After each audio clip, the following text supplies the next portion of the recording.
यकीन जाने शायद मैं प्रोग्राम में आपदीदा हो जाऊंगी और ये मेरे दिल के तासुरात है जो आप देख सकते हैं। पाकिस्तानी आर्मी के जिस ऑफिसर को कल बलूच लिबरेशन आर्मी ने उठाया था, यानी कि अगवा किया था, उसकी हत्या कर दी गई है।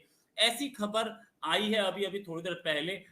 एक प्रेस रिलीज आई थी मेरे पास करीब 12 बजे के आसपास, जिस प्रेस रिलीज में बलूच लिबरेशन आर्मी की प्रेस रिलीज थी, जिसके नीचे नाम लिखा हुआ था Jayant Baloch, spokes person Baloch liberation army. मेरा दिल दुख रहा है बतौर पाकिस्तानी। इसीलिए ये इंडिया वाले इतने खुश हैं कि जी देखिए ये पाकिस्तान की फ़ौज की जो लीडरशिप है उसके ऊपर अटैक आ रही है, उसके अंदर डिविजन्स क्रिएट हो गई हैं, अनार्की फैल रही है। इंडिया इतना खुश है इस चीज़ से कि मैं आपको बता नहीं सकता। भाई वो नॉन मुस्लिम मुल्क हैं जिन्होंने लिए हुए हैं इदारे अपने भेज देते हैं। हम मुसलमान हैं, मुसलमान की तो पूरी दुनिया दुश्मन है, तो हमें किसी तरीके से चाहेंगे कि हम लोग उठ सकें। वो तो कहेंगे इनको मार दो, बिल्कुल ये हमारी नस्ल के लिए नुकसानदेह है, ये हम इसके बिल्कुल हक में नहीं हैं। कल से दिन दहाड़े जब से ये खबर आई है कि दिन दहाड़े इतने हाई रैंक ऑफिसर को पाकिस्तानी फ़ौज के बीएलए वाले उठा लेते हैं, बीएलए तालिबान सब एक तो वैसे ही साथ में काम कर रहे हैं, उसके बाद से ही पूरी पाकिस्तानी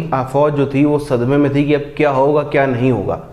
आज जब ये भी खबर आ गई बीएलए की तरफ से, उन लोगों ने कबूल लिया है कि ढूंढने की कोई ज़रूरत नहीं है, वो अब जो है यहाँ से निकल चुके हैं और मौका भी दिया है। ऐसा वो कोई मतलब एकदम वो खूंखार टाइप के लोग भी नहीं, उन्होंने पहले बोला कि ठीक है अगर आप चाहते हो अपनी सफाई में कुछ पेश करना कि आप नहीं हो, आपने बलोचों का अपहरण नहीं किया, आपने बलोचों को गायब नहीं कराया, आपने इतने जो जेनोसाइड किया है बलोचों का उसमें आपका हाथ नहीं है, तो आप बता दो हम आपको जाने देंगे। आखिरकार में उसने खुद ही कबूली और उसके बाद फिर जो हुआ सब हुआ।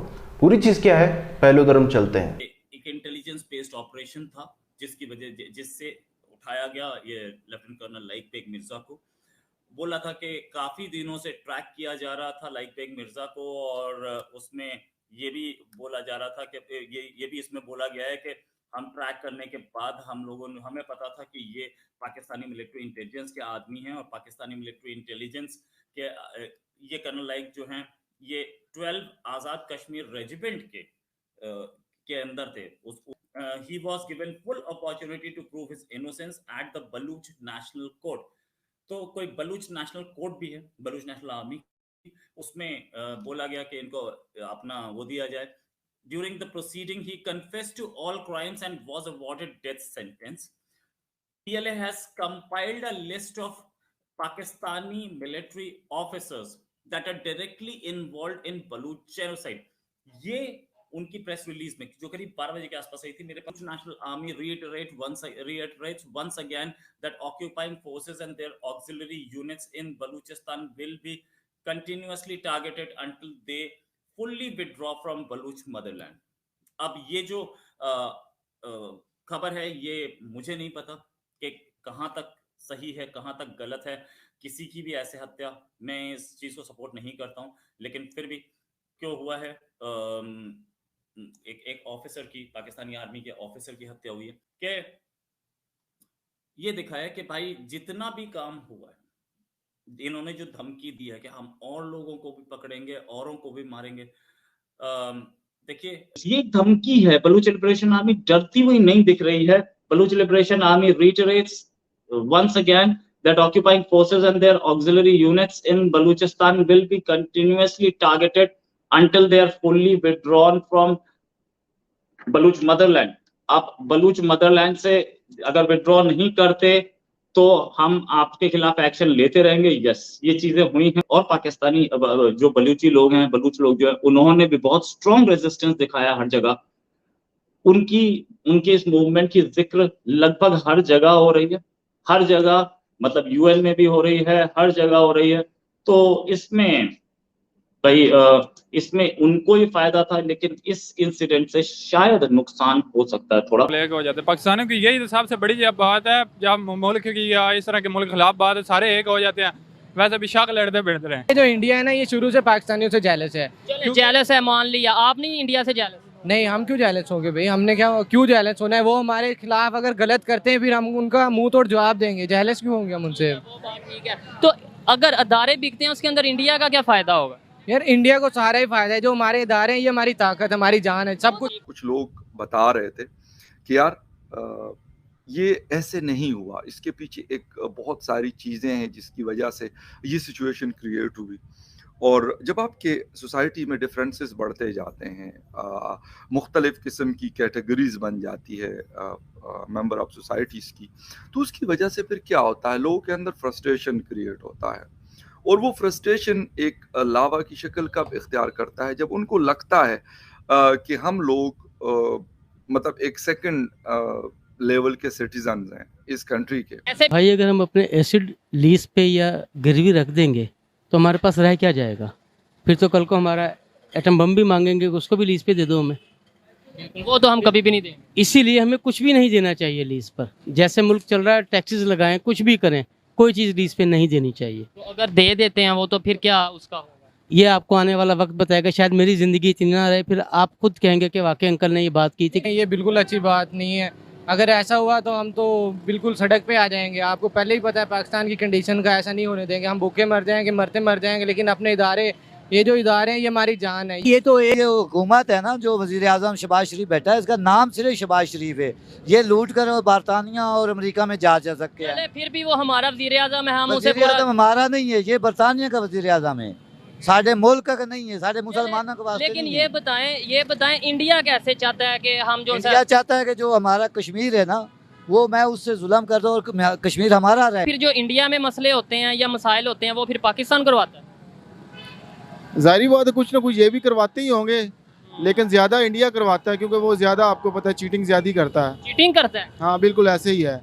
ये तो बिल्कुल गलत बात है। फिर हमारे हुक्मरान किस लिए है? जब हम अपना मुल्क किसी और को दे देंगे, वो चलाएंगे, तो हमारे हुक्मरान क्या है? इंडिया वैसे मतलब इंडिया लोग हिंदू मुसलमानों को खिलाफ हैं। पाकिस्तान एक एटमी मुल्क है, इस वास्ते कि अमेरिका चाहता है कि हमारे थल्ले आ जाए, इंडिया चाहता है हमारे थल्ले लग जाए, क्योंकि इसको इतनी पावर दी है अल्लाह ताला ने कि जो जज्बा है वो बहुत ज़्यादा है। इंडिया खुश होता है, इंडिया को और कोई फ़ायदा इतना ज़्यादा नहीं है। वो खुश होता है हमें नीचे लगा के, देख के, पैसा मार के मुँह पे, और पाकिस्तानियों को नीचे लगा हुआ देख के उन्हें बहुत खुशी होती है।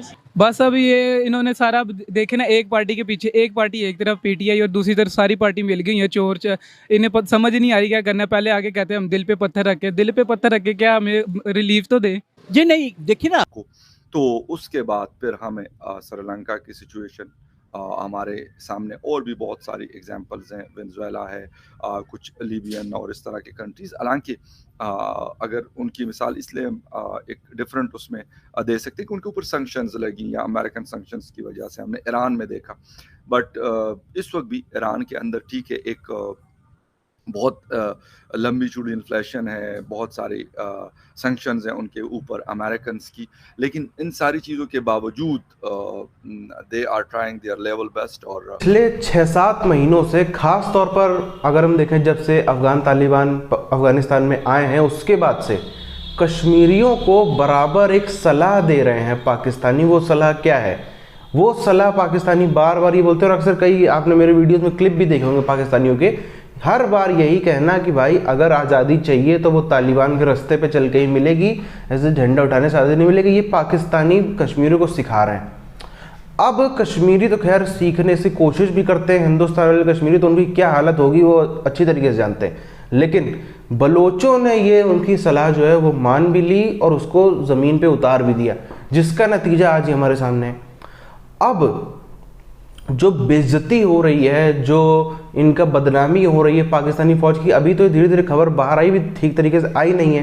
पहली बात तो यहाँ पर अपने हिंदुस्तानी मीडिया को भी यहाँ पर लानत भेजना चाहिए कि भाई कहाँ हो, कल से इतना सब चल रहा है, कोई कुछ का पता नहीं।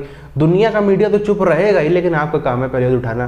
खैर धीरे धीरे भी देखो खबरें निकलें या फिर दबा दे पूरा ये जो पूरा वामपंथी मीडिया है, और जो खुद को बहुत ज़्यादा बताते हैं राइट विंग मीडिया, वो भी इसमें चुप बैठते हुए नजर आ रहे हैं। बहरहाल अब जो बेइज्जती हो रही है वो तो इनकी हो ही रही है पाकिस्तानी फ़ौज की, उससे बड़ी हालत इस समय आप देखो इतनी खौफनाक है ना, इस समय ये लोग अपने घर में भी बैठे बैठे डर रहे हैं कब इनको उठा लिया जाए, कब इनको कौन कहाँ से आके हमला कर दे, कब इन पे क्या हो जाए। इस समय हालत सबसे ज़्यादा टाइट बाजवा की है। पहली बात तो मुंह दिखाने के लायक नहीं रहे ना, ये इमरान खान को रोक पा रहे हैं, वो एकदम निरंकुश होकर घूम रहा है। और ये भी एक बहुत बड़ी चीज़ है। आप देखो तो इसमें सिर्फ और सिर्फ ये जो बहुत बड़े मुंहफट तरीके से पाकिस्तानी इल्ज़ाम लगा देते हैं कि इसमें इंडिया का हाथ है, इसमें अमेरिका का, इसराइल का हाथ है। इंडिया ने कभी बोला? कभी बोला इंडिया ने? पिछले अगर 2-3 महीनों में आप देख लो, इंडिया ने कभी बोला कि पाकिस्तान के 3 टुकड़े होंगे या हो सकते हैं? कभी नहीं बोला। ये बात किसने बोली? ये बात इमरान खान ने बोली। अक्सर पाकिस्तानी फौज को कौन चैलेंज कर रहा है? इमरान खान कर रहा है कि इंडिया कर रहा है? उसके बाद भी ये तो मेरा पर्सनली ये बहुत ज़्यादा तगड़ा बिलीव है कि इमरान खान हर तरीके से, फाइनेंशियली भी और अपने जो इसके कनेक्शंस हैं उसके थ्रू भी, कॉन्टैक्ट्स के थ्रू भी, हथियार काफ़ी हद तक जो है इमरान खान सपोर्ट कर रहा है BLA वालों का।